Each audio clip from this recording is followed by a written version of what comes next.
Hi everybody, welcome to this week's Midweek at Maine video. I'm grateful that you're able to join us for this. I hope it helps. This week, I want to take a look at 1 Peter chapter 1, verses 6 through 7, after Christopher Tina Harrell walked us through the special necessity of understanding what it is suffering does in our lives and how we rejoice in the salvation that gets us through all of these things.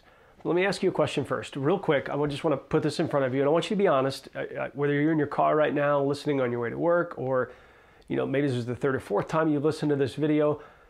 I want to ask you this question. I want you to just kind of pause all the other things going on right now. Obviously, keep your eyes on the road, but think this through for just a moment. Imagine for a brief minute here, if it was possible for me to know everything that you're really thinking. Not necessarily right now, but even just in general.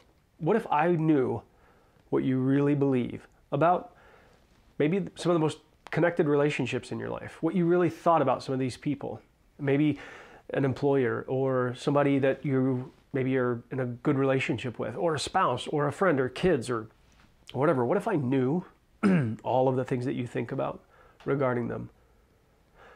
We'll go a step further. What if, imagine for a moment, if everybody knew what you thought, what you deep down believe most? What if all of that was out on the table in front of us? What if it was out in the open?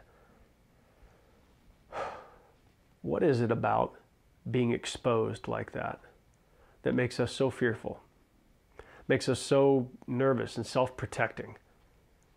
What if we were, in fact, completely exposed? What we really believe deep down most was out in the open, to be sifted through and picked on and looked at honestly. And there's the underneath thing. What if we were honest? What if we were honest with ourselves? And my goodness, what if we were honest with God? What if who we really are, what we really believe deep down, what we really think about others and even ourselves, what if that was out and exposed in the open, to be dealt with, to be seen? And again, that question, what is it about us that makes us so daggone fearful to be found out like that? Now, on the surface, there's an easy answer, because people are mean, and when our weaknesses are brought out, we get judged and we get harmed and then we get closed off, and now the cancel culture, as we call it, is kind of out in droves, and we're just mighty fearful. But underneath that, don't we already know that God already knows all of these things, and yet we seem to hide ourselves from ourselves, from sort of being found out? Is why when bad things happen to us, when suffering comes our way, whether it's persecution for our faith or following Jesus and in a culture that doesn't celebrate him, whatever those things look like, we're even fearful to look at ourselves honestly to see what we really trust and believe. We won't even deal with some of those things. That's what I want to talk about for just a minute today. It's sort of the application piece here. It is absolutely true that we're fearful of those things, and I think one of the reasons that could be as to why is because maybe, just maybe, we're acting too much. Maybe we're faking it way past what we realize we are. And it's almost like an anesthetic. It's keeping us from feeling what we need to feel in order to recognize what's really going on in our hearts. Anybody with me? Is this hopefully making some things clear for you? Just to recognize that there are things within us that we are unwilling to deal with, and so we kind of insulate ourselves repeatedly from ever having to be honest with ourselves about what we really believe or don't believe about God and about Jesus and about the gospel. And we end up kind of meandering through this life, never getting much closer to him, because we never let ourselves really be tested. We never let the genuineness of our faith, or the lack of genuineness in some spaces of our faith, to be truly tested in the fiery trials that we experience in our lives. 1 Peter chapter 1, verse 6 and 7, Christopher Tina Harrell read us these verses, and it says, "In this you rejoice, though now for a little while, if necessary, you have been grieved by various trials, so that the tested genuineness of your faith may be found to result in the praise and glory and honor at the revelation of Jesus Christ." And in the middle there, he says, the tested genuineness of your faith, more precious than gold that perishes though it is tested by fire. Here's what fire does to gold. The more you heat gold up, the more the impurities are filtered out. They separate from the gold.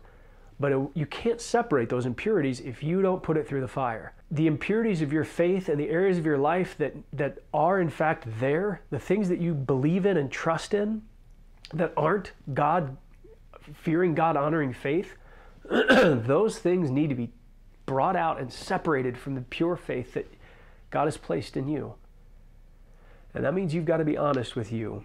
And that means that you need to stop insulating yourself from some of the trials that are happening in your life. You need to let yourself be dealt with, be seen for what you really do trust and believe, not with anxiety, but in hope, the living, born-again, living hope that we have in Jesus. That in this text it says, if necessary, you have been grieved. Did you hear that?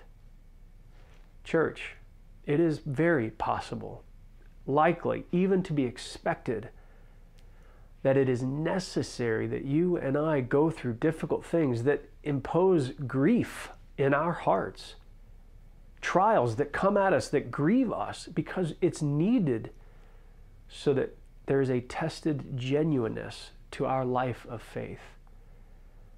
What do you need to demote this week, right now? What are the impurities that exist in, what are the toxic things that exist in your faith? Do you rely on human tradition, man-made tradition about church services or church experiences more than the good news of Jesus and what the implications are for your everyday life?